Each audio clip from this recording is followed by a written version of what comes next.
మేడ్చల్ జిల్లా కీసర మండలం కుందనపల్లిలో అయ్యప్ప 18వ మహాపడిపూజకు ఎమ్మెల్సీ కవిత హాజరయ్యారు. గురుస్వామి జితేందర్ రెడ్డి నిర్వహించిన పడిపూజలో పాల్గొనడం సంతోషంగా ఉందని కవిత తెలిపారు.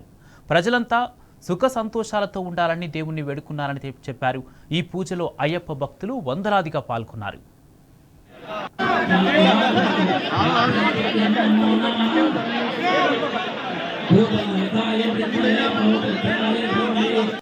సాక్షాత్తు అమ్మవారే అయ్యప్పకు హారతిస్తుంది. మరి ఆడపడుచులందరూ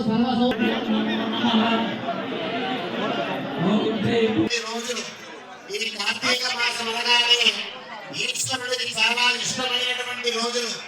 మరి త్రిదలం త్రిగుణాకారం త్రినేత్రం త్రియాయుధం త్రిజన్మ పాప సంహారం ఏకబిల్వం స్వార్పణమన్నారు.